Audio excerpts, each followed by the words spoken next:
Hi everybody, and welcome to Once Upon a Scarf. This channel celebrates the art of the vintage scarf, from luxury silks to bandanas.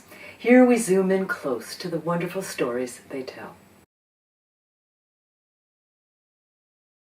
This one's a rescue. Rescue puppies.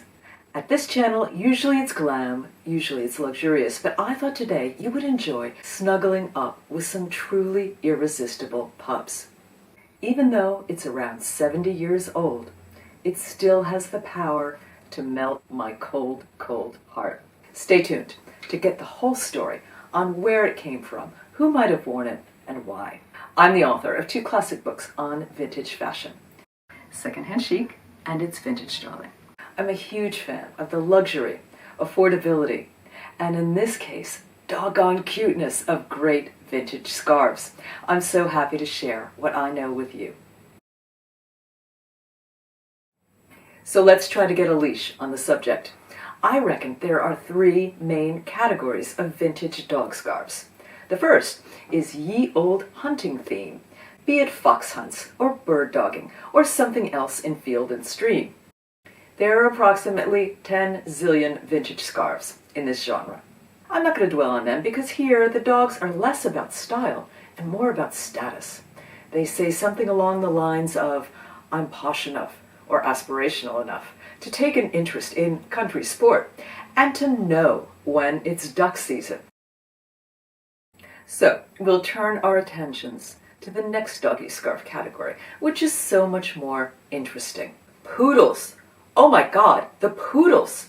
Here, there, everywhere in mid-century fashion. Many of you may not know that poodles didn't always look like this. In the early 20th century, it was normal for them to be kept corded, essentially styled with dreadlocks.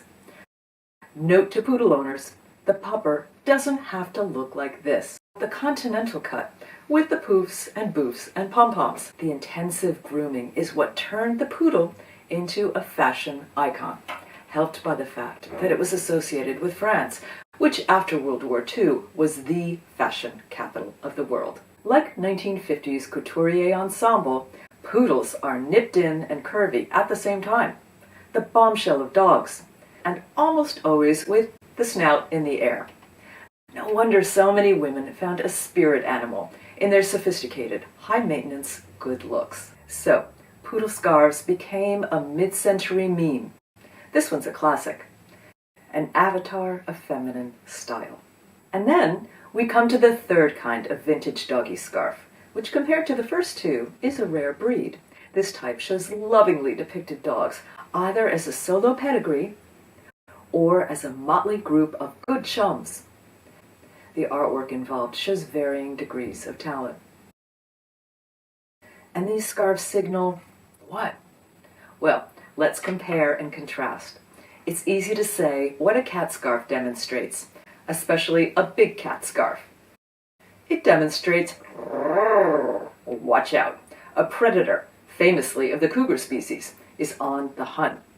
A smaller cat scarf is also going for seduction, of a more manageable and subtle mode, although sometimes it can overlap with crazy cat lady in an alarmingly over-the-top way. But dogs, puppies, which brings us back around to our adorable scarf here. Let's take a much closer look at these good boys and girls. First, the rendering is fantastic. I got this scarf in England, where it likely originates. To get to its essence, it helps to understand a Victorian British tradition, which is that of the sentimental animal painting.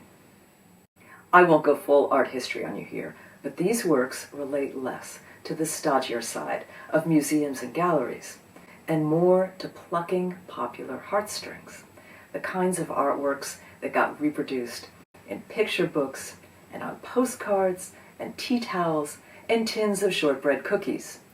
Sweet, sweet depictions of dogs, cats, and kids, although the kids were largely expendable for the sake of pure puppy joy.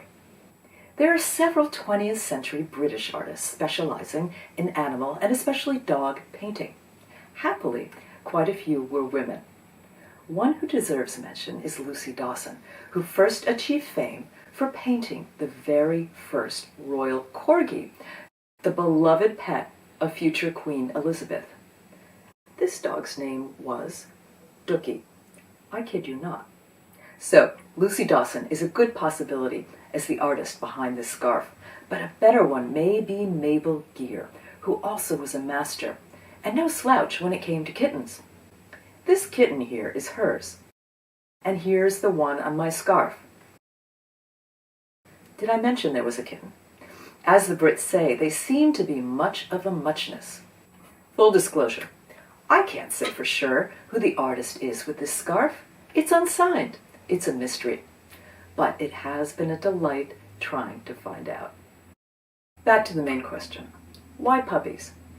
It may help to remember that this garment was made BI, before the internet, meaning before adorable memes, videos, and mainline content were available at the swipe of a finger.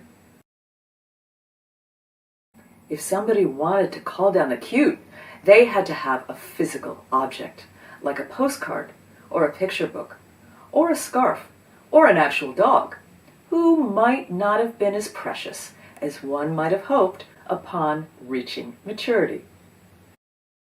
So this scarf satisfies that special human need for cute on demand, without chewed loafers or house training. But I think there was another motive for wearing a doggy scarf that goes even deeper than that.